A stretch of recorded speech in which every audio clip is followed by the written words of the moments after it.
but the early reviews for Orville have been pretty bad. Yeah. Our Orville trailer reaction, and just talking about it in general, has been our most popular video. And the early reviewers are out, and all of them have been pretty much all negative. Oh, yeah, but definitely. from what I've looked at, because I don't want to read people's reviews before I see it personally. Yeah. It's because I don't want what they're saying to influence me, so I just kind of skimmed the keywords. And from what I can tell, is what we talked about this last time, is that they were expecting a comedy. Yeah. And it's not.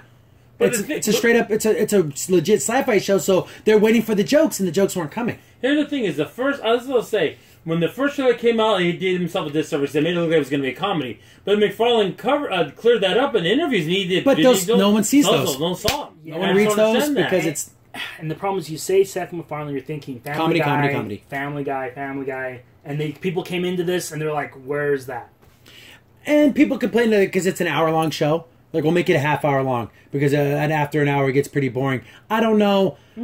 I haven't seen it, so I can't particularly say. I just think that we had a comment on the fact that it's getting all these horrible reviews because we kind of really defended it. Yeah. And I still have hopes for it because there's lots of things that people hated that I loved. I liked Ghost in the Shell. I thought it was great. The Death Note movie was solid, but everyone hated that. Yeah. I liked the RoboCop reboot, and everyone hated that. Exactly. I liked Terminator Genesis, and everyone hated that. So maybe I just have weird tastes, but I liked those ones, and everyone hated on those. So maybe I'll probably like this too. Well, for myself personally, I like Powerless. I realized for what it was, but people didn't like it. They didn't see it. They were expecting. Yeah, that was the comedy DC show that had what 6-7 episodes. Yeah. And it had premise. It didn't have time to find its legs. Yeah, exactly. And I don't want that to happen to Orville. That's what I'm worried about. That after 3 episodes, it's going to lose its legs, and it'll get 3 more, and that'll be the end of it. I hope not, because I want a classic sci-fi. It's classic sci-fi storytelling. Because I guess people have seen 2 episodes, the reviewers, and like, after seeing these 2 episodes,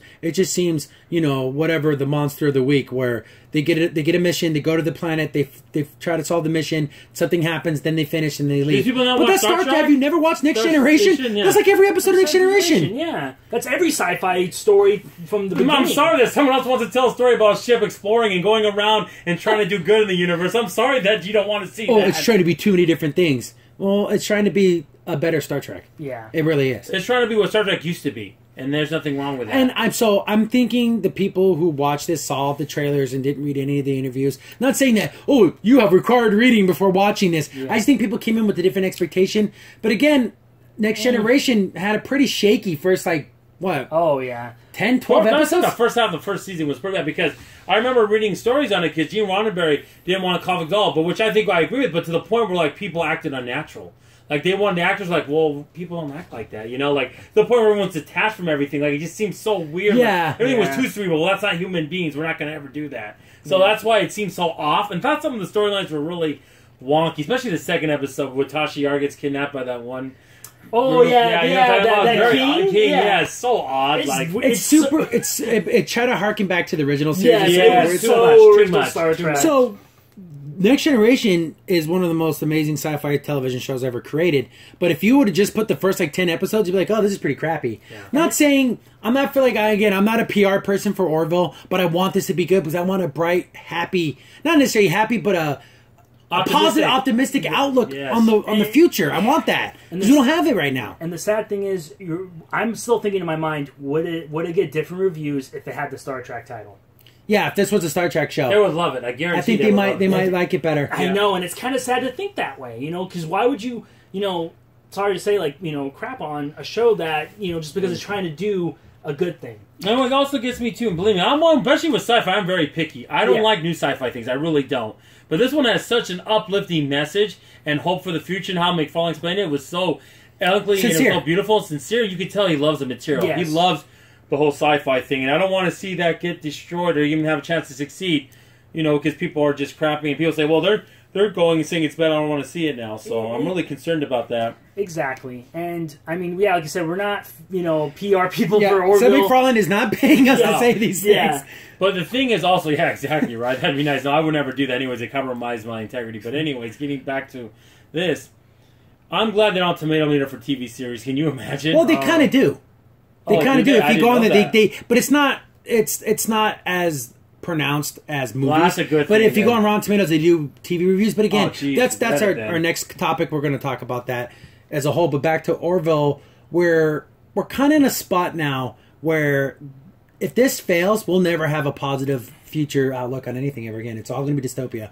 Because that's all everyone wants. Yeah, and I don't like that, guys. I like a hopeful message of the future. I do. You can still, and the funny thing is, it's not hopeful all the way around. There are other nations that are violent. There are other nations that might even have, a dictator type of leader. But this shows, but humanity is evolved past that. Yes. We've gone through that. Hopefully, it's the first couple of episodes, and as they're making new ones, they start to correct those problems. Maybe it just rubbed people the wrong way, and hopefully it finds its legs and becomes something good. I would love for it to be amazing and great, but I just want a good, solid show to watch. Man, I love the makeup, too, of the aliens. Look amazing. They look so real and authentic. They did a good job. And also, and like you guys were saying, most with sci-fi shows, sometimes the first 2 episodes can be a little hard to get down. Once you get into the world and start getting into the characters, then you start loving the show. Because we're dealing with aliens and other races, so that even the actors have to get used to that love. Okay, I'm playing an alien. I got to get used to that. For all intents and purposes, Star Trek Enterprise didn't get good to the Xindi. Exactly. It was just all the way up to that part. Then it got good at that part. Yeah. But it was so foregone. Yeah, minus the last episode, which was terrible. Yeah, but just the whole